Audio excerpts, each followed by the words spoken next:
Bom dia a todos. Prazer estar aqui no Prêmio Proteção 2023, né, representando a Vale e a área de saúde e segurança. Passar aqui rapidamente minha apresentação, né? Meu nome é Rômulo Oliveira, sou higienista ocupacional da unidade de Carajás, em Paraopebas, no Pará. Né, não vou passar minha formação, tenho 6 anos de Vale lá em Carajás.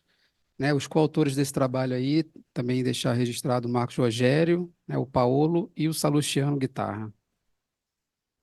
Trazendo uma visão geral da Vale, né, especialmente lá no Pará, né, onde a gente tem algumas unidades de mineração, né, com exploração de minério de ferro, manganês, né, outros minérios também, como níquel e cobre. Né. O trabalho foi desenvolvido especificamente em Carajás, né, que é a maior unidade da Vale, quando se trata de minério de ferro, né, e do Brasil também. Né. Carajás está situado em Parauapebas, 800 quilômetros de Belém, e o efetivo, né, próprio, que ocupa lá esse site é cerca de 8 mil empregados. Então, né, maior que muitas empresas, né, do setor, e um efetivo muito grande devido ao tamanho e à proporção lá da nossa área de exploração de minério de ferro.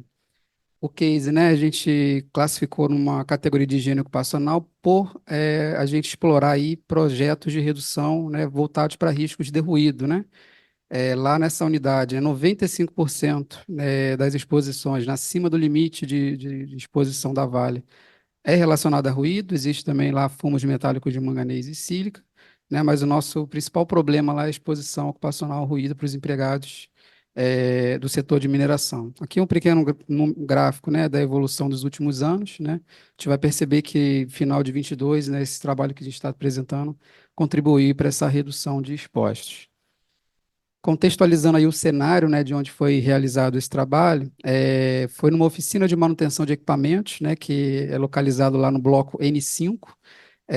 Como, uma forma geral, né, os principais riscos, né, do ruído na mineração estão voltados em processos de manutenção de equipamentos, né, operação e manutenção de usina, né, usina de beneficiamento de minério, e também, né, na operação de equipamentos de mina, né, como a degradação de frota ou a falta de manutenção adequada. E essa oficina é que tem a capacidade, né, esse centro de manutenção, de realizar manutenções das maiores frotas, né, de Carajás. Então, tem duas frotas principais, que a capacidade nominal delas é de cerca de 300 toneladas de minério de ferro.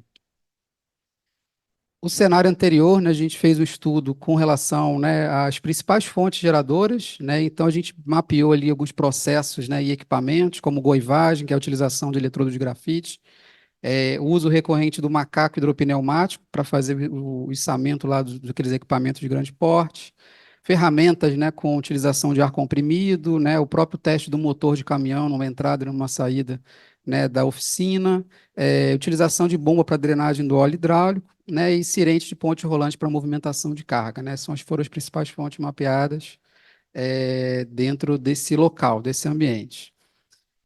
O case em si, né, teve aí uma estratégia da área de definir uma meta para reduzir risco, né, e dentro dessa meta alguns embasamentos da empresa, né, e também olhando a legislação, né. Da empresa, a gente considera aí acima do limite de exposição, né, uma intensidade de ruído maior que 85 decibéis, né, como o nível de exposição normalizado, que aí ele ajusta para a jornada de trabalho. E também a gente não considera atenuação por EPI, ou seja, realmente utilizando medidas de controle coletivas, tá?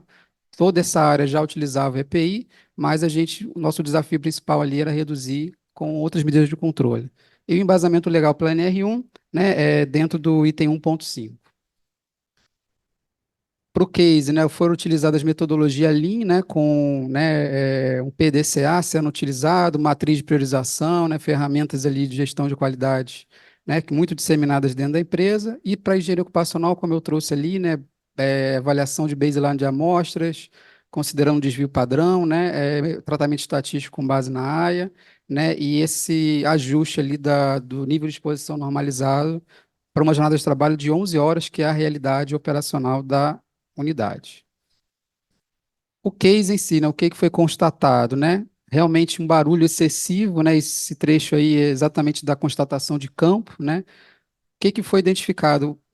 O macaco hidropneumático que tinha um acionamento muito frequente, cerca de 400 vezes por mês, uma intensidade de ruído que contribuía muito lá para a dose, né? De 110 a 115 decibéis,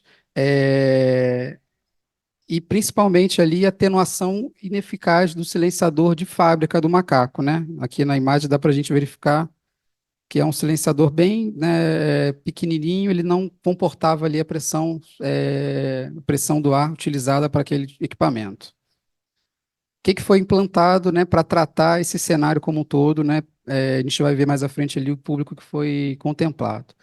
Então, foi definida uma área externa para realizar o teste de motor, né, dos equipamentos, separando a área de trabalho a quente, a gente chama de caldeiraria, ou seja, toda a parte de solda que utiliza ali lixadeiras também foi segregado.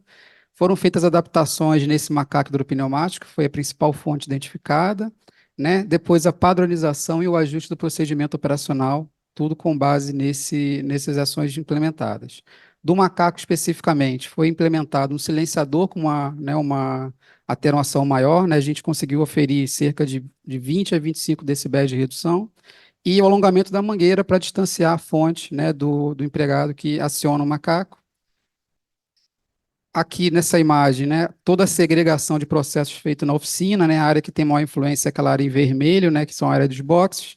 Então, a caldeiraria e também a área de teste de motor dos equipamentos foi segregada ali, uma distância de cerca de 50 metros da área mais crítica ali de exposição, e o acionamento do macaco com um nível de atenuação maior, que aí sim ocorre dentro dos boxes, mas ele trouxe essa melhoria ali, né, para os empregados.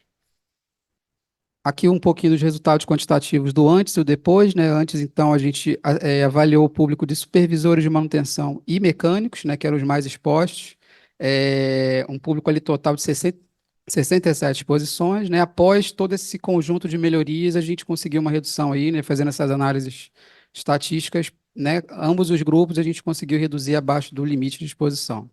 Então, né, para a meta definida lá inicialmente, foi uma melhoria de até 50% do efetivo da área, né, com 67 posições reduzidas, contribuindo lá naquele indicador inicial que eu passei.